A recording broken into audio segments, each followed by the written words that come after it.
বন্ধুরা, আজকের গল্প টুনির হাঁসের ডিম। টুনির দুটি হাঁস ছিল, আর সেই হাঁস খুব কষ্টের সাথে লালন পালন করতেছিল। লালন পালন করতে করতে হাঁস দুটির ডিম পাড়ার সময় হয়ে যায়। আর হাঁস দুটি প্রতিদিন দুইটি করে ডিম দিত, আর সেই ডিম টুনি বাজারে নিয়ে বিক্রি করত। একদিন টুনি ডিম নিয়ে গ্রামের মধ্যে বের হয়ে যায়। তখন টুনিকে কাক দেখতে পায়। কাক দেখতে পেয়ে বলে, টুনি ভাই, ডিম কোথায় নিয়ে যাচ্ছ? তখন টুনি বলে, আমি বাজারে নিয়ে যাচ্ছি এগুলো বিক্রি করতে। তখন কাক বলে, কত টাকা হালি ভাই? তখন টুনি বলে, 40 টাকা করে। তখন কাক বলে, আমাকে একটা দিয়ে যাও আর 10 টাকা নিয়ে যাও। একথা বলার পরে টুনি একটি ডিম দিয়ে 10 টাকা নিয়ে সেখান থেকে চলে যায়। তারপর সেই গ্রামের মধ্যে কবুতরের বাসার সামনে দিয়ে যাচ্ছিল। তখন কবুতর ডাক দিয়ে বলে, ওগো টুনি ভাই, ডিম কত করে? তখন টুনি বলে, 40 টাকা হালি। তখন কবুতর বলে, আমাকে 2টি ডিম দাও। টুনি 2টি ডিম দিয়ে 20 টাকা নেয়।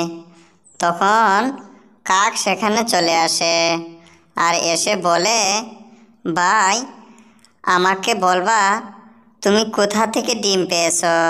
তখন সে বলে, আমার হাঁস আছে। তখন টুনি উড়তে উড়তে পুরো গ্রামের সকল পশু পাখিদের কাছে ডিম বিক্রি করতে ছুটে চলে। এরকম বিক্রি করতে করতে রাত ঘনিয়ে এলো। তারপর টুনি সে তার বাসায় ফিরে আসে। বাসায় ফিরে এসে দেখে তার বাসায় তার টুকটুকে ছানাটা না খেয়ে বসে আছে। তার ডিম পাড়ার সময় হয়ে যায় এবং 3টি ডিম পেড়ে দেয়। তখন তার ছানাকে বলতে লাগে, ছানা, এখন তো আমি ডিম বিক্রি করতে পারবো না, আমার হাঁসের খবর নিতে পারবো না, এখন তুমি নিও। একথা বলে তার ছানাকে টুনি বোঝাচ্ছিল। তখন টুনির ছানা বলে, আচ্ছা মা, আমি ঠিক দেখে নেব। এরপর কাক সে তার বাসায় ফিরে তার স্বামীর সাথে কথা বলছিল, টুনি যেভাবে হাঁস কিনে ডিম বিক্রি করে ধনী হয়ে যাচ্ছে, আমরাও 2টি মুরগি কিনে সেখান থেকে অনেক ডিম পাবো, আর সেই ডিম বিক্রি করে আমরাও ধনী হয়ে যাব। তো বন্ধুরা, গল্পটি কেমন লাগলো কমেন্টে জানাবেন। আজকের মতো এই পর্যন্তই। আরও সুন্দর সুন্দর ভিডিও পেতে আমাদের চ্যানেলটি সাবস্ক্রাইব করে রাখো।